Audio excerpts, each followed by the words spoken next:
What's good, everybody? It's Bigbabyjonathan here. Welcome to the latest edition of the Bigbabyjonathan Sports Podcast Show. Welcome to the show. In today's show, I'm going to be talking about the Los Angeles Lakers in the NBA.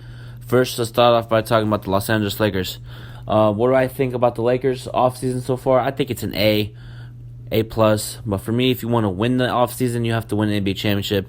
I know a lot of people, you can't talk about championship. You haven't been to the playoffs the last 6 years. I get that.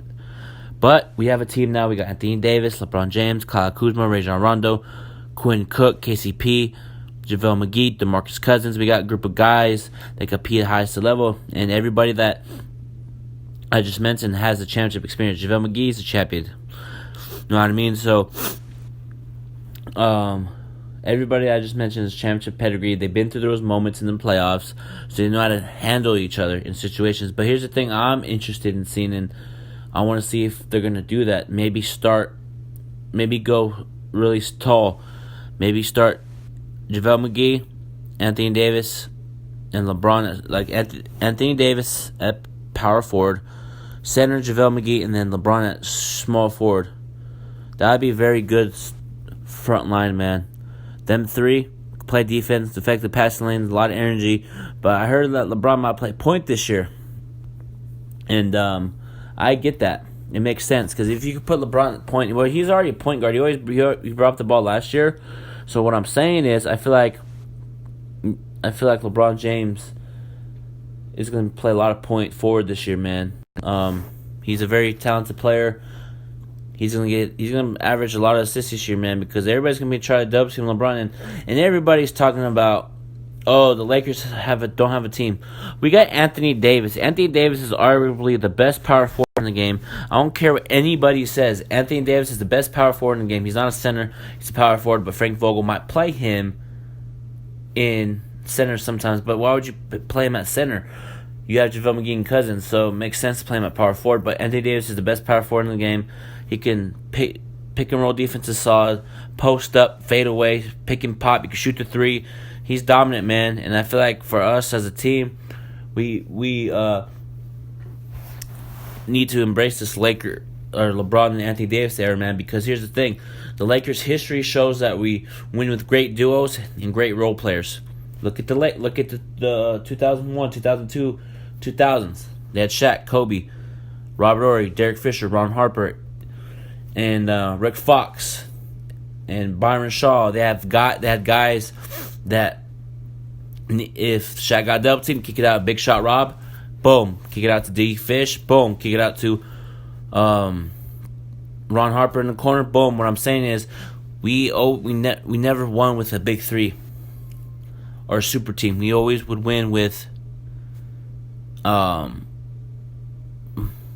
two superstars and a bunch of role players, and I feel like that has the makings of a Laker championship run, man. Because we have talent, man.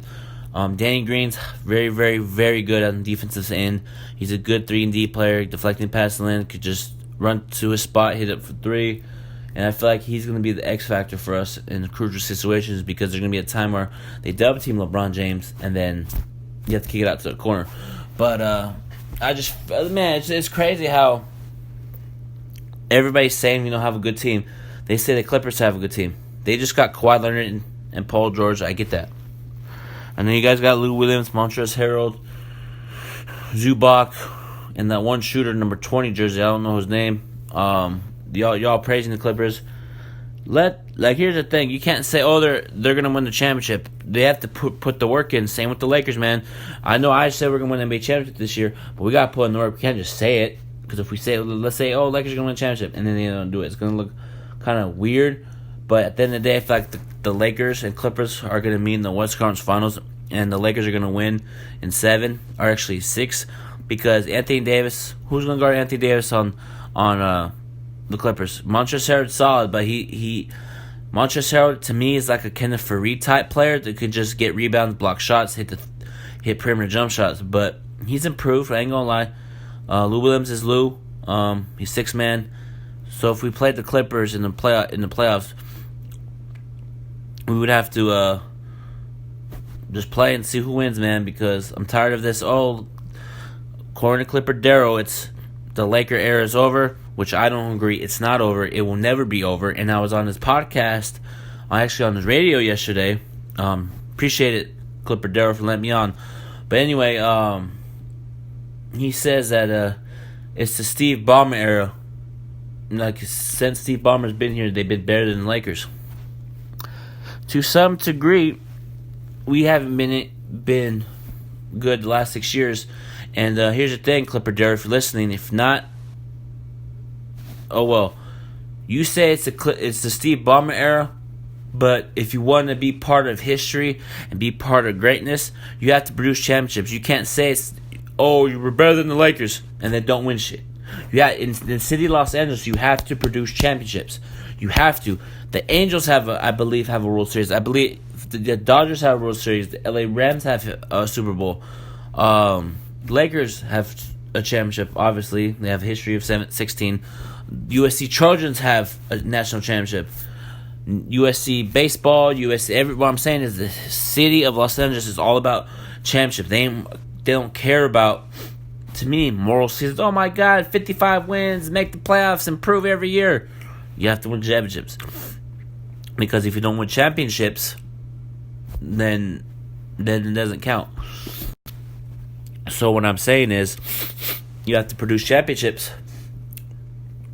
in the city of Los Angeles, man. Like same with the Chargers, man. The LA Chargers never won a Super Bowl, but if they win a Super Bowl, they could be put in conversation, man. So what I'm saying is, Clippers and Clipper Darryl and all the Clipper fans out there, stay off the weed. Saying that you run LA, you don't run LA. Win 18 championships, or at least, yeah, you have to win. For me, for you guys to supposedly run LA, I'm gonna put this on you, on the Clipper fans. Win 19 championships and come talk to me. But yeah, man. Now let's dive into some NBA talk. I know it's Lakers and NBA, obviously, but what I'm saying is I want to talk about NBA.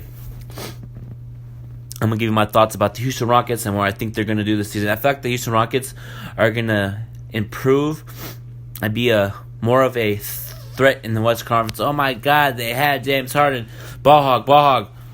Okay, you have Russell Westbrook. Russell Westbrook is the most passionate NBA player in the NBA history. You know why? He loves the game of basketball, man. He dies on the floor for loose balls. He'll get rebound, get assists, score. I don't get this net. Oh my God, Russell Westbrook sucks. So what you're saying is you don't like triple doubles. That 3 straight seasons, Russell Westbrook has triple doubles, and we gotta get credit where credit's due. Everybody, man. Russell Westbrook is very talented. I feel like he's gonna be great on Houston. I feel like James Harden's gonna do his thing, score 30. But he has to have better shot selection because he takes ill-advised shots sometimes. And then, because there was one play where Chris Paul was bringing the ball up and told James Harden to move or just stand in the corner, and James Harden didn't even do anything. He just stand in the corner and didn't cut to the basket. You just stand in the corner and then they turn the ball over and James Harden get back on defense. What I'm saying is James Harden has to work on his defense and quit. James Harden has to be more of a facilitator and then score when he needs to score. Don't take 40 to 50 shots a game because look at Carmelo Anthony. Carmelo Anthony was all about scoring. He didn't even care about improving his game. He just cared about scoring. If the Knicks would have won by 10 and Carmelo didn't have 30 points, he would have been upset. So what I'm saying is James Harden has that mindset like a Carmelo Anthony. I'm just all about scoring. So I still feel like Houston's going to be up there with the Lakers, the Clippers, the Nuggets, the Spurs, Utah. All those teams are going to be up there. San Antonio, Portland. They're going to be right in the thick of things. You can't just count on Houston. Oh, they're not going to do anything. Bro, I'm telling y'all, if Houston can get on the rhythm in the playoffs, they can get to the West Conference Finals. And also, I feel like Denver's going to be in the mix too. This Western Conference is tough. It's going to be tough this season. It's going to be very competitive. This is what I like. I love competitive basketball. Last couple years were Golden State's going to win. Okay. Golden State's going to win. Okay. But now everybody has duos and role players, and we'll see who wins, man. It may be Denver versus Milwaukee in the NBA Finals. It may be Houston and Celtics in the NBA Finals. It may be Clippers in Indiana Clippers, Sixers NBA Finals. What I'm saying is this: you can't just pick a team and it's guaranteed. You know what I mean? You have to go through the growing pains through the first half of the season, and the second half improve, make the playoffs, go through the growing pains in the playoffs, get back in the series, and win the NBA championship. For me, as a Laker fan and as an NBA fan as well, it's going to be very interesting to see who's coming out of the East as well. Actually, speaking of the Eastern Conference, I feel like the Eastern Conference needs to watch out for the Milwaukee Bucks, Indiana Pacers, and 76ers, because the 76ers have Joel Embiid, Ben Simmons. Ben Simmons improved on his game. They got Josh Richardson, he can spread the floor. Tobias Harris is a solid player. I feel like Milwaukee or 76ers and Milwaukee are the teams to beat, but don't sleep on Indiana. Don't sleep on Detroit with Blake Griffin and Andre Drummond, Derrick Rose. Don't sleep on Orlando with Aaron Gordon and Aaron Fournier. They got guys that can compete at the highest level. And don't sleep on Atlanta. Trae Young and Cam Reddish is solid. Don't be surprised about the Celtics improving without Kyrie Irving and Al Horford. They got Enes Kanter, Jaylen Brown, Jason Tatum. I know Terry Rozier's on Charlotte now. Basically, they traded Kemba Walker they switched out players basically. The Eastern Conference is going to be a good one, a good one this year, man. It's going to be very competitive, and it's going to be interesting to see how every Eastern Conference is going to compete, man. We're going to see 1 through 8, man. It's going to be a very exciting season for the Eastern Conference, West Conference, and yeah, man. I'm going to end this Big Baby Jonathan Sports Podcast show. Follow me on Twitter, Big Baby Jonathan. Subscribe to my YouTube channel, Big Baby Jonathan. Go like my Facebook page, the Big Baby Jonathan Sports Podcast Show. So follow me on Instagram, Big Baby Jonathan _ And if you want to be a part of the podcast and want to be on part of my show, leave me a voice message on Anchor, the Big Baby Jonathan Sports Podcast Show. Until then, have a great Sunday. Talk to you guys soon.